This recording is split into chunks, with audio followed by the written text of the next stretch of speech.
churches, living rooms, backyards, mosques, synagogues, and in cities large and small around the country, thousands of Australians are gathering at Vigil. They're gathering to shine a light of hope and compassion, but also to illuminate that Australians will not stand for the injustices currently being suffered by some of the world's most vulnerable people while under our care. We're also here to honour the life of Resa, a young man who risked his life at sea last July, fleeing Iran to seek refuge. Instead of finding safety on our shores, he was brutally killed by the people who were meant to protect him. We're also here to demonstrate that our government's current treatment of asylum seekers is not in our name. And we are here to display the compassion that we all know that Australians are capable of. Tonight, all around the country, we will light up the dark. We will give hope to all of those asylum seekers who are still enduring a living hell on Manus Island. Please welcome Father Bob. It's useless to curse the darkness. You have to light a candle, isn't it? Which is what we're all doing. Individually would be good enough, but collectively would be unbeatable. And that's what we're trying to do around Australia. Let your light shine so brightly, I think that's what we're doing here tonight, that others can see their way out of the dark. So we've got the light. It's not just self-indulgence. It's so that others can see their way out of the dark. So we've come here on a pilgrimage to keep the flame of love alive within our hearts. We've read his name and we're going to keep reading his name because it's all over the place. That's a sacred picture.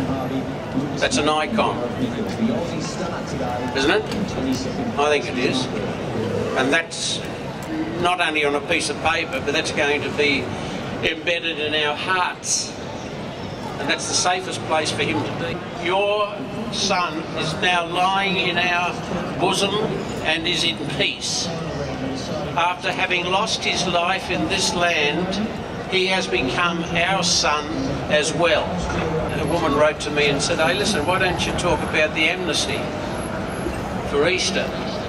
Why doesn't the Australian government give an amnesty to all the asylum seekers? That'd be a nice Easter present, wouldn't it?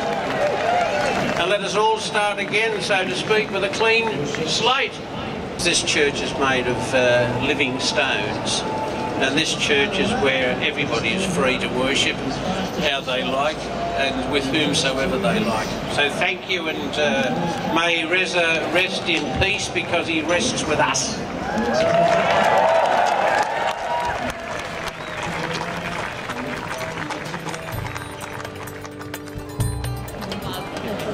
Our second speaker tonight is Limo. My cab driver, he was an old Italian guy. His name was Vince. He was well and truly in his 60s, and he'd been driving cabs in Sydney for over 30 years. And I started chatting to Vince in the cab, and I said to him, Vince, do you ever not pick anyone up in your taxi? And he said, I pick everyone up. Everyone is welcome in my taxi. He said, everyone is welcome inside my cab, and once they're in my cab, I treat them like a family member. And I thought to myself, what a beautiful sentiment. What a beautiful sentiment that is. And how nice would it be if Australia could give that guarantee to anyone arriving here. It's the right thing to do. It's the right thing to do. Closing Manus Island, ladies and gentlemen, is the right thing to do. Protecting people like Resa is the right thing to do. Treating people humanely is the right thing to do. Welcoming new arrivals to this country is the right thing to do. You've come here tonight because it's the right thing to do, ladies and gentlemen. You will continue to lobby the government because it's the right thing to do. When you come across friends, family members, work colleagues, and even strangers who believe in our current policies, make it your mission to put an end to their ignorance. Convince them that there is a better way. Open their minds, open their hearts, and convince them to be part of a culture of welcome. Because, ladies and gentlemen, it's the right thing to do. Thank you.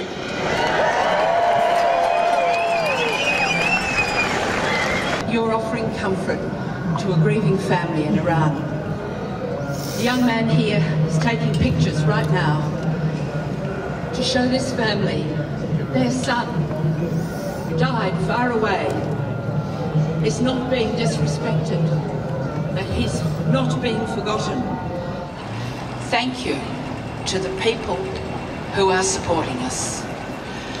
So there's a family at 1 o'clock in the afternoon in Iran about to face an interview at the Australian Embassy. Please hold up your candles and show them that their son may have lost his life, but he is not forgotten.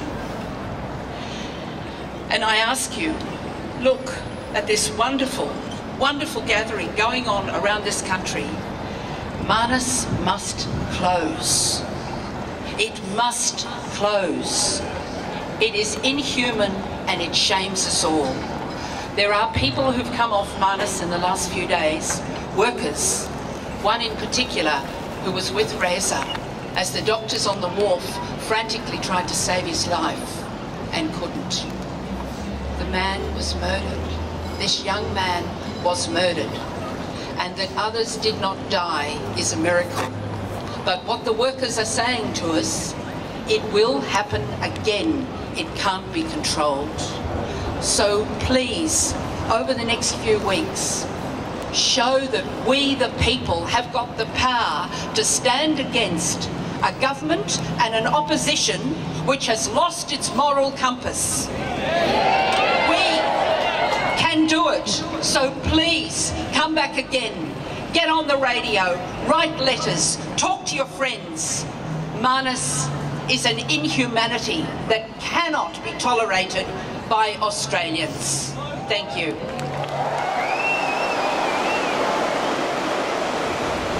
It's a very sad day because Resa risked his life through this journey, and his body will be sent back. But it's also an embarrassing day for all of us. It's embarrassing because his death and the incident that happened on Manus Island was preventable, was avoidable, if this government would provide onshore processing for all the asylum seekers who are coming by boat. It's an embarrassing day because we claim that we are saving lives from drowning in the ocean, yet we let them die in our own hands. It is an embarrassing day because almost everyone knows that locking people up and detaining people and putting offshore processing is inhumane, incorrect, and most importantly, it's un-Australian. How many lives should be taken so that the politicians should realize that what they are doing is wrong, incorrect? How many people should get hurt and injured in Manus Island, Nauru, for the politician to understand that it's not the time for politics. It is the time to think about humanity. It is the time to care about people who really need it, who are fleeing their country, leaving their best friends, leaving their best memories to come here for a safe life.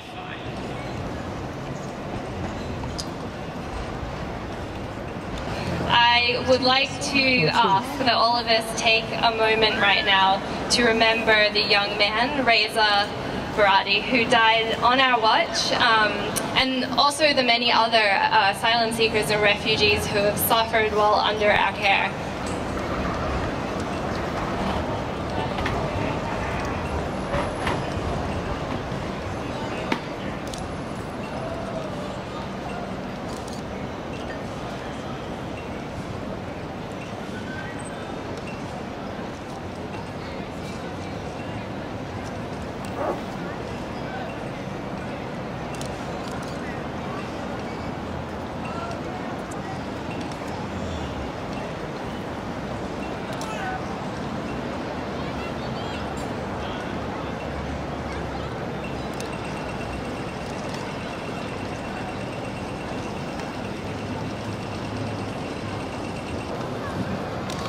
thank you so much for coming tonight. What you have done in making this effort is something that is morally serious work. When you see the banner up on St Paul's, let's fully welcome refugees, every time I see it my heart leaps. But the clergy tell me that they get calls almost every day of abuse and anger and threats. We know many Australian citizens' hearts are fearful. Their hearts are defensive.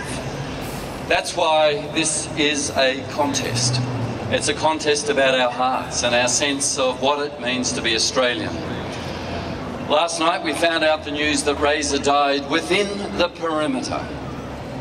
When 8 months ago he came to Australia, he'd left crossing the perimeter from out of Iran, from out of the country that he came to Australia, arriving in Christmas Island, and discovering he hadn't entered the perimeter of Australia. We had changed the laws around that. He's flown as one of the first to Manus Island, and there he seems, like so many others, to lose his name. He's just an illegal.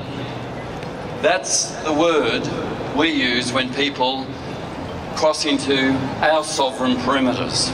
Under the signature to UN conventions that we've made, yes, there is a transcendent story above people, above perimeters. When people are persecuted and fleeing without papers, they have a right under that convention to actually breach perimeters. The really sad thing for all of those on Manus in that desolate and damp and humid and hot place is that processing, we understand, still hasn't begun. The hopelessness of days passing into weeks, passing into months, sends people mad. The anxiety, the fear causes them to protest. I would, if that was me. Well, here is someone who tonight we dare to name. His name is Resa. And we dare to say that he has entered the perimeter of our hearts, sneaking by the sentries we have on guard, called fear, called self-protectiveness. The most important thing any of us want to know in life is, do we matter? Do we matter to someone? Do they know our name? We are here tonight to say the name of Resa, that he mattered. To say, though we don't know the names of 1,000+ who have died at sea, yes, we notice you matter. This is why it is morally serious work. Martin Luther King often used to quote, "The arc of the moral universe moves slowly, but it moves toward justice." Well, at this point, the arc of the moral universe has moved too slowly for Resa, for so many others. But we are opening our hearts to say we still believe and keep the hope alive that it moves toward justice. We are here to name him as someone who now belongs to us. He is within our perimeter. He belongs to us. He's part of our mob. Let us fully welcome refugees. Thank you.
نسیم و ذره دلربا